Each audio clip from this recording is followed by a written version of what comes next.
आप संघ का नाम लेकर लाल किले से आप सरदार पटेल का अपमान कर रहे हैं, आप बाबा साहब आम्बेडकर का अपमान कर रहे हैं, आप महात्मा गांधी का अपमान कर रहे हैं, आप संविधान का अपमान कर रहे हैं, आप तिरंगे का अपमान कर रहे हैं। ये आप कैसे कर सकते हैं? इसी संविधान की शपथ लेकर आप यहां लाल किले तक पहुंचे हैं, इसी तिरंगे की वजह से आप लाल किले तक पहुंचे हैं, लेकिन नहीं, आपने आज इन तमाम प्रतीकों का अपमान किया।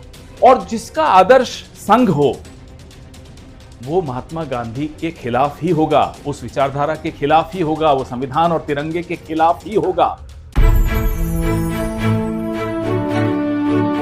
साथियों, 15 अगस्त को लाल किले पर प्रधानमंत्री का भाषण एक गौरवमयी परंपरा है इस देश की। बचपन में पूरे परिवार के साथ प्रधानमंत्री का भाषण 15 अगस्त का जरूर सुना जाता था, भले प्रधानमंत्री किसी पार्टी के हो। और इस गौरवमयी परंपरा को स्थापित किया पंडित जवाहरलाल नेहरू ने कि इतिहास के एक प्रतीक पर खड़े होकर भारत के भविष्य की बात करना, भारत से साझा करना अपने भविष्य के सपने।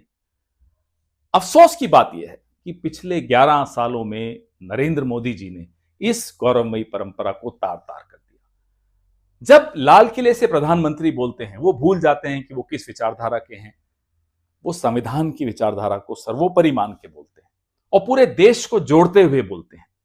पूरा देश को, एक एक व्यक्ति को, नॉर्थ ईस्ट हो, साउथ हो, नॉर्थ हो, वेस्ट हो, सेंट्रल हो, सबको लगता है कि नहीं, मेरे मन की बात की है प्रधानमंत्री ने। लेकिन आज का भाषण अगर आपने सुना तो इतना संकीर्ण था और इतना द्वेष से भरा हुआ था कि यह भाषण जोड़ने के लिए नहीं था, यह भाषण तोड़ने के लिए था।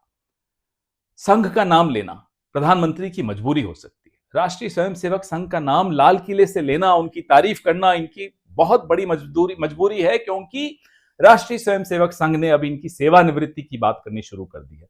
आप आपस में चाटुकारिता करते रहिए एक दूसरे की, लेकिन आप संघ का नाम लेकर लाल किले से आप सरदार पटेल का अपमान कर रहे हैं, आप बाबा साहब आम्बेडकर का अपमान कर रहे हैं, आप महात्मा गांधी का अपमान कर रहे हैं, आप संविधान का अपमान कर रहे हैं, आप तिरंगे का अपमान कर रहे हैं। ये आप कैसे कर सकते हैं? इसी संविधान की शपथ लेकर आप यहां लाल किले तक पहुंचे हैं, इसी तिरंगे की वजह से आप लाल किले तक पहुंचे हैं, लेकिन नहीं, आपने आज इन तमाम प्रतीकों का अपमान किया। और जिसका आदर्श संघ हो वो महात्मा गांधी के खिलाफ ही होगा, उस विचारधारा के खिलाफ ही होगा, वो संविधान और तिरंगे के खिलाफ ही होगा। संघ इस वर्ष 100 साल का अपनी जयंती मना रहा है। पहले 25 साल संघ ने मुखबिरी करके गुजारे अंग्रेजों, उसके अगले 25 साल तिरंगे और संविधान का तिरस्कार करते हुए गुजारे, और उसके बाद वाले 25 साल इन्होंने मंदिर मस्जिद के झगड़े पैदा करके गुजारे।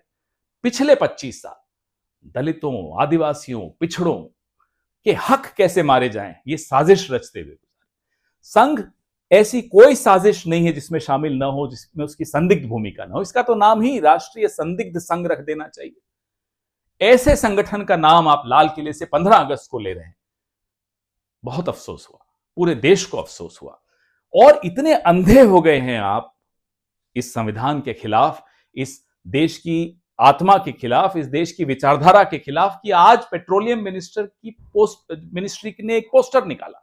उस पोस्टर में सावरकर तिरंगे से भी ऊपर, गांधी जी से तो ऊपर रखा ही, तिरंगे से भी ऊपर रखा, और उस पोस्टर से आंबेडकर जी गायब, नेहरू जी गायब, नीचे भगत सिंह जी और सुभाष चंद्र बोस रखे हुए हैं।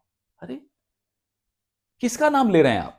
जिनकी भूमिका संदिग्ध रही हो, जिनका इतिहास बहुत बुरी तरह से काला हो, उस व्यक्ति को आप 15 अगस्त के दिन तिरंगे से ऊपर स्थापित करने की कोशिश कर रहे हैं। आप सामान्यकरण कर रहे हैं। You are normalising Savarkar, you are normalising the conspirators of Mahatma Gandhi's assassination.